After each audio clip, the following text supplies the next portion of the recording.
So I know the most important question on everybody's mind and heart is, why are you wearing pink? And it's really a kind of a neat thing that we're doing in the Advent season, and we do it again in the Lenten season.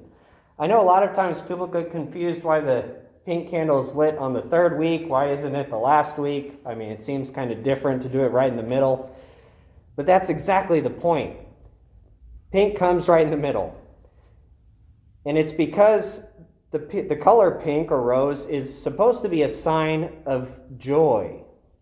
Today is called Gaudete Sunday, and it's named after the entrance antiphon for today's Mass, which begins, "Rejoice." Pink is this color of subdued joy because it's a mixture of two colors, white and red. White is the color that we're going to be wearing when it comes to Christmas. And it's, again, this color of fullness, of brightness, of light, of holiness, of purity, of celebration.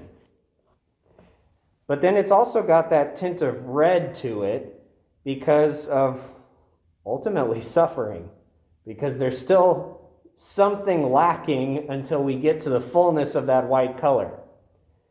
This is basically the halfway point in between our Advent journey. And there's another halfway point in Lent, the fourth Sunday of Lent, which is called Laetare Sunday, which is another word that can either mean rejoice or praise.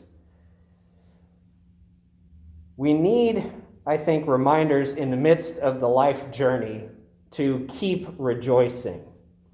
Because, for instance, we're in a pandemic that seems to go on forever and ever, and maybe it kind of seems like there's a halfway point now because vaccine is getting pumped out all over the place.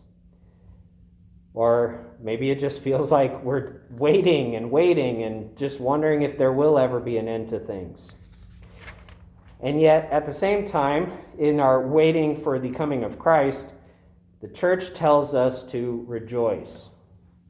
And Paul very powerfully says in our second reading, rejoice always. Pray without ceasing.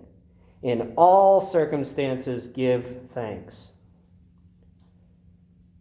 The church is smart. She gives us these seasons and these times and these pink days to remind us that we need a pick-me-up in the midst of the long journey that can sometimes feel like it never ends.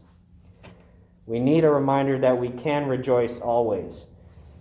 And it sounds like, I don't know, maybe a little bit of a farce. And if anybody but St. Paul wasn't telling the Thessalonians this, it might feel that way. It might say, okay, fine, yeah, rejoice always. That sounds like a nice idea. But Paul knows about suffering. Paul ended up being killed by the sword.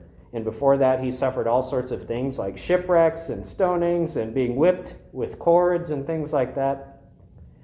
And yet, in the midst of experiencing all those things, he can still say, rejoice always. So as we keep moving through the journey that is Advent, the journey that is life with the worldwide and maybe personal difficulties or whatever else is going on in the heart, doubts or sufferings in the family or in relationships, we can still rejoice.